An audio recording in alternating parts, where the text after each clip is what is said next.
Today's top stories include a look at the PlayStation exclusive Destiny map, information on the new Watch Dogs expansion, and details on Samsung's partnership with Oculus. What's up, everyone, and welcome back to the show. I know it's been a few days because of PAX and the long holiday weekend here in the States, but thanks for coming back. I have some news to tell you guys about, so let's get to it.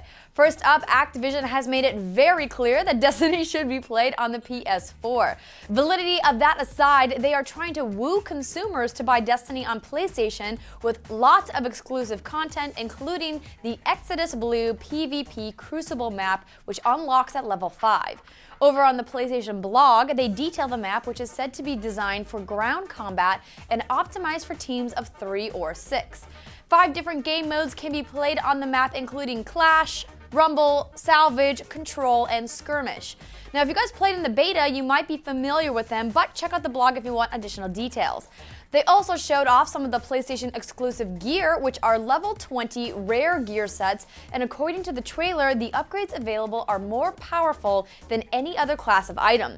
They'll be available day 1 on September 9th when Destiny launches on PS3 and PS4, but worth noting these exclusive items are timed exclusives until fall 2015. But with the plethora of loot in Destiny, hopefully it won't be too much of an advantage. Next up, downloadable content for Ubisoft's open-world hacking adventure Watch Dogs is coming on September 30th or on September 23rd if you're a Season Pass holder. It's called Bad Blood and is a single-player story expansion that features playable character T-Bone as he takes on the Bloom Corporation. The story begins soon after the end of the main campaign. The trailer features an RC car explosive named Eugene, lots of shooting, and of course, hacking. The expansion will add 10 missions and expand the Pawnee and Brandon Docks regions of Chicago, along with adding T-Bone's new headquarters, Junkyard 2.0. It also adds street sweep contracts, allowing players to battle Chicago gangs solo or co-op to unlock ability points and get tokens for new outfits. Also unique to the Bad Blood expansion are armed security cameras. The Ubi blog describes them as an inventive defensive device created by literally strapping a remote-controlled gun to a security camera. Playing as T-Bone, you can hack into these armed security cameras just like you would with any camera in the game, then aim the gun and fire on enemies without their having any idea what hit them. Now, Ubisoft didn't say how much this expansion is going to cost individually, but the season pass is $20. And lastly, Oculus VR and Samsung have announced they are working together to take virtual reality mobile with a new VR headset and the Galaxy Note 4.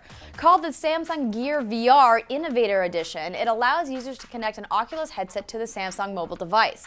CTO of Oculus John Carmack said in a press release, "The deep technical partnership with Samsung has enabled us to create a virtual reality headset with world-class resolution and performance, all on a completely mobile platform." The Samsung Gear VR works with a 5.7-inch Quad HD Super AMOLED display of the Galaxy Note 4 and features the ability of full 360-degree 3D video without needing to be wired to a computer. However, it doesn't support the 6 degrees of positional tracking available on the DK2 Oculus. It also has limits on processing power and will likely be a heavy battery user. Some of the content you can get on the device includes Oculus Home and the Oculus Store, Oculus Cinema, exclusive access to Tony Stark's lab inside the Avengers Tower as part of a content deal with Marvel, a collection of IMAX films, Legendary's Pacific Rim Jaeger pilot experience, and more. The Gear VR will be available in Frost White through the Samsung online channel and by select carriers later this year. But don't worry, you guys, the Rift is still coming as a standalone product if the mobile version isn't for you. But what do you guys think? Would you try this mobile version instead of the Rift? Does the fact that you can take it anywhere make you want to get into VR if you weren't previously? Let me know in the comments down below, and be on the lookout for more videos from games we saw at PAX Prime coming all this week, both on GT News on YouTube and on GameTrailers.com. Thanks for watching, guys.